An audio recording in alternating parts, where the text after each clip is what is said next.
السلام علیکم ورحمۃ اللہ وبرکاتہ۔ بڑوں کی آپس میں رنجشوں کی 5 وجوہات۔ عام طور پر بڑوں کے جھگڑوں کی 5 وجوہات ہوتے ہیں۔ پہلی وجہ مل جل کر رہنا، کمبائنڈ فیملی سسٹم، یعنی مشترکہ خاندانی نظام میں رہنا۔ بعض اوقات آپس میں رنجشیں ہو جاتی ہیں، کبھی ساس بہو کی لڑائی، کبھی نند بھاوی کی لڑائی، کبھی دیورانی اور جیٹھانی کی لڑائی۔ یوں سمجھیے کہ یہ صورتحال شیطان کے لیے بہت زبردست ہوتا ہے۔ چھوٹی چھوٹی باتوں پر بدگمان کروا کر ایک دوسرے کو آپس میں الجھا دیتا ہے۔ تو مل جل کر رہیں، مگر ایسا طریقہ ہو کہ اپنی پرائیویٹ لائف الگ ہو۔ اللہ نے وسعت دی تو بچوں کی شادی کی، گھر قریب قریب بنائے، مگر سب کے اپنے اپنے ہوں، یا کم از کم ایک ہی گھر میں الگ الگ کمروں میں رہتے ہوں تو اپنے پرسنل خرچے خود اٹھائیں۔ یہ نہ ہو کہ خاوند اپنی بیوی کے لیے کچھ کھانے کو لائے تو دوسرے کی بیوی اس بات کو ایشو بنا کر ساس کے سامنے پیش کر دے۔ اتنا اوپن اور قریب نہ ہو کہ دوسرے کے لیے پرسنل لائف کو دیکھنا آسان ہو۔ یہ جھگڑے کا سبب ہوتا ہے، فساد کا سبب ہوتا ہے۔ شریعت نے حکم دیا کہ جتنا ہو سکے قریب رہو، مگر اپنی پرسنل لائف الگ رکھو تاکہ دوسروں کو اعتراض کرنے کا موقع نہ ملے۔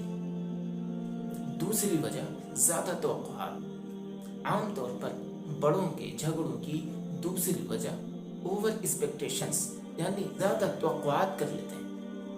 مثال کے طور پر اگر کسی کی بیٹی کی شادی ہوئی تو اس کے بھائی اور بہن نے اس کی بیٹی کی شادی میں خوشی کا اظہار تو کیا، مگر اس طرح نہ کیا جیسا لڑکی کا باپ چاہتا تھا، ایکسپیکٹ کرتا تھا۔ حالانکہ حقیقتاً وہ خوش تھا دل سے، یا اس کی بہن خوش تھی۔ تو اب وہ بدگمان ہو گیا کہ میری بیٹے کی شادی ہے، وہ تو خفا ہے، وہ تو خوشی نہیں ہے، اسے تو جلن ہے کہ کیوں میرے بیٹے کی شادی اتنے اچھے گھرانے میں ہو گئی۔ اب لوگ کر لو بات، معمولی سی بات تھی اور بات کا بدنگڑ بنا دیا۔ اسی لیے دوسرے بندے سے امیدیں نہ رکھیں، اس لیے کہ اگر بندے سے امیدیں ٹوٹتی ہیں تو دل میں اس کے لیے دشمنی آ جاتی ہے، بدگمانی آ جاتی ہے اور قطع تعلق کر لیتے ہیں۔ امیدیں لگانے کی تو صرف ایک ہی ذات ہے اور وہ ہے جناب باری تعالیٰ کی ذات۔ مومنین کی تمام امیدیں صرف اور صرف اللہ رب العزت کے ساتھ ہونی چاہیے۔ تیسری وجہ سوچ کا فرق۔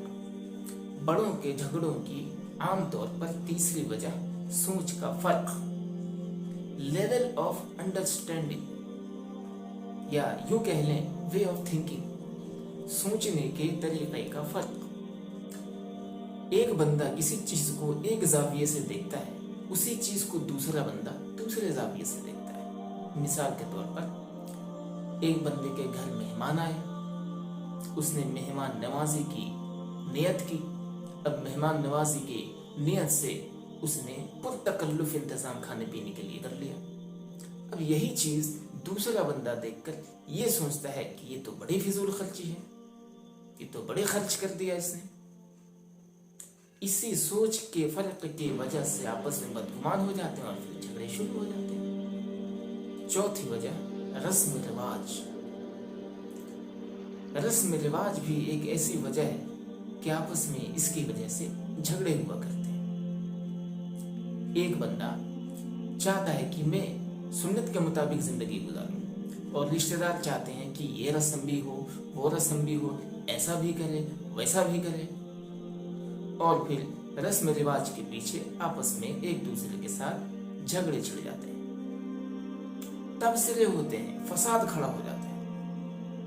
بعض لوگ تو فارغ بیٹھ کر ایک دوسرے پر تبصرے کرتے ہیں۔ یہ بات یاد رکھیں کہ وقت گزاری کے لیے، یعنی جب آپس میں ٹائم پاس کے لیے ایک دوسرے کے ساتھ بیٹھیں تو تیری میری اس کی باتیں نہ کیا کریں۔ یہ جھگڑے کا سبب ہوتا ہے، فساد کی بنیاد ہے یہ۔ اگر اللہ نے آپ کو وقت دیا ہے تو اسے اچھے کاموں میں گزاریں، اچھے کاموں میں مصروف کریں۔ ذکر و اذکار کریں, عبادت کریں, یا کم از کم خاموش رہیں. پانچویں وجہ بدمعاملگی. بڑوں کے جھگڑوں کی عام طور پر پانچویں وجہ بدمعاملگی ہوتی ہے کہ ہمیں بعض دفعہ دوسرے کے ساتھ اچھا معاملہ کرنا ہی نہیں آتا.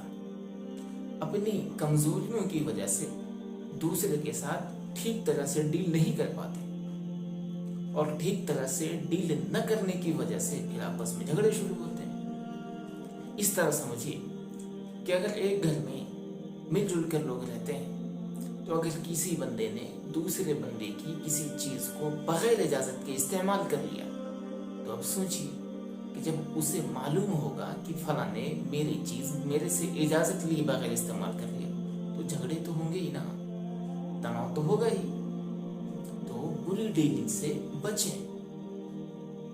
جو لوگ اچھی ڈیلنگ کرتے ہیں, اچھے معاملات کرتے ہیں دوسرے کے ساتھ, وہ محبتوں کو سمیٹا کرتے ہیں اور دوسروں کی بدگمانیوں سے بھی بچ جاتے ہیں. اسی کو شریعت نے اخلاق حمیدہ یا حسن معاشرت کا نام دیا ہے. اللہ تعالیٰ سے دعا مانگے کہ اللہ تعالیٰ ہمیں حسن معاشرت عطا فرمائے. آخر میں ایک نکتہ اور بتاتا چلوں کہ خاندانی عداوت اللہ کا عذاب ہے. آپسی رنجشیں, گھریلو رنجشیں پہلے تو چھوٹی ہوتی ہیں, پھر دھیرے دھیرے وہ بڑھ جایا کرتی ہیں. پہلے ایک گھر کی بات ہوتی ہے, پھر وہ خاندانی رنجش بن جاتی ہے, بلکہ یوں کہیے کہ وہ خاندانی عداوتیں بن جاتی ہیں. اور خاندانی عداوت دنیا میں اللہ رب العزت کا عذاب ہے. اللہ رب العزت سے, خاندانی عداوت سے, اس عذاب سے اللہ سے پناہ. اللہ تعالی ہمیں عمل کی توفیق عطا فرمائے.